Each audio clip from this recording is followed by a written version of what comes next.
திரையுலக வந்தவர்களே, விட்பா அமைப்பை வாழ்த்த வந்திருக்கிற நல்லவர்களே, உங்கள் அத்தனை பேருக்கும் என்னுடைய உளம் கனிந்த நன்றியும் வாழ்த்துக்களும். அருமை சகோதரர் ரசீம் அவர்கள் மிகச்சிறந்த ஒரு மாபெரும் திரையுலகை வாழ வைக்க வளர்க்கிற ஒரு அற்புதமான திட்டத்தினை நம்மிடத்தில் விளக்கியிருக்கிறார். சாதாரண ஆடியோ பங்கன் நடக்கிற இந்த இடத்தை திரையுலக மாநாடாக உலகிலே வாழுகிற என் உயிரிலும் மேலான இலங்கை தமிழர்கள், அந்த தமிழர்கள் நம்பி என்ன வேணப்படலாம், திரையுலகை வாழ வைப்பவர்கள் என் இலங்கை தமிழர்கள். உலகத்தில் ஓவர்சீஸ் உலக நாடுகளில் எல்லாம் நம் தமிழ் ரத்தங்கள் வாழ்ந்து கொண்டிருக்கிறது. தமிழை வாழ வைத்துக் கொண்டிருக்கிறது. தமிழர்களுக்கு பேர் உதவி செய்து கொண்டிருக்கிறது. உலகில் தமிழ் அடையாளமாக விளங்கிக் கொண்டிருப்பவர்கள் நம்முடைய இலங்கை தமிழர்கள். அவர்களை எல்லாம் ஒன்று சேர்த்து தமிழ்நாட்டு தமிழர்களை அதிகமா நம்பல சொன்னாரே தவிர, ரசீம் உலக தமிழர்களின் ஒப்புதலோடு ஒற்றுமையோடு வீழ்ந்து கிடக்கிற இந்த சினிமாவை உயர்த்தி பிடிப்பதற்காக இந்த விட்பா அமைப்பை உருவாக்கி இருக்கிறார்.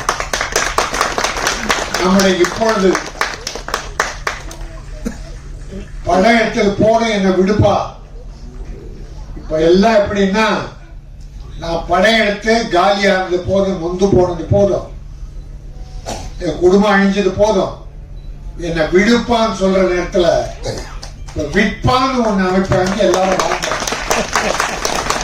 உள்ள வாங்க, வாழ வைப்போம், சினிமாவை வாழ வைப்போம், தொழிலாளர்களை வாழ வைப்போம், கலைஞர்களை வாழ வைப்போம் என்கிற ஒரு அற்புதமான திட்டத்தோடு இந்த மாநாட்டை நடத்தி கொண்டிருக்க ரசீம், ஜாக்கிரதையா பண்ணுங்க. அவ்வளவுதான். நிறைய சொல்லியிருக்கீங்க, சொல்றது வேற. சினிமா நிறைய பார்த்துட்டோம். இந்த மேடையில் இருக்கிற அத்தனை பேரும், கங்கை மரன்ல இருந்து உதயகுமார், பேரரசு, மற்ற எல்லா சகோதரர்களும் பார்க்காத சினிமா இல்ல. எத்தனை பேர் வந்தாங்க, எத்தனை பேர் காணாம போனாங்க. இன்னைக்கு நடு வீதியில நடந்து கொண்டிருக்கிறார்கள் வறுமையில். அப்படி ஆக்கியது இந்த சினிமா. அதுக்கு சினிமா காரணம் அல்ல, சினிமாக்காரர்கள் காரணம். சினிமா நல்ல சினிமா, நல்ல கதையை நம்பி படம் எடுத்து சிறப்பாக செய்பவர்கள் அத்தனை பேர் நல்லாதான் இருக்க. இப்ப கடந்த 1.5 வருஷத்துல, போன வருஷம் 241 படம் ரிலீஸ் ஆச்சு.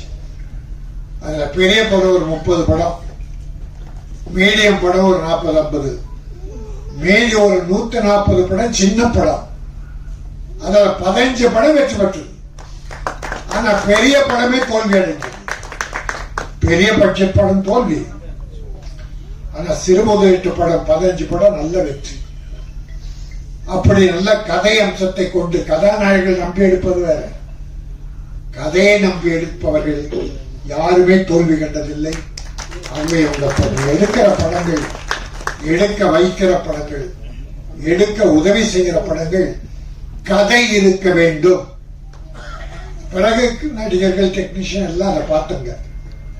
இந்த முயற்சி வெற்றி பெற்றால் தமிழ் சினிமா உலகில் ஓங்கி நிற்கும். மாம்பழ திருடி என்கிற ஒரு ட்ரெய்லரையும் போட்டு காட்டினாங்க. சாங் நல்லா இருந்தது. அந்த படம் வெற்றி பெற வேண்டும். உங்கள் முயற்சி அத்தனை வெற்றி பெற நாங்கள் துணை நிற்போம் என சொல்லி நன்றி கூறி விடைபெறுகிறேன். நன்றி.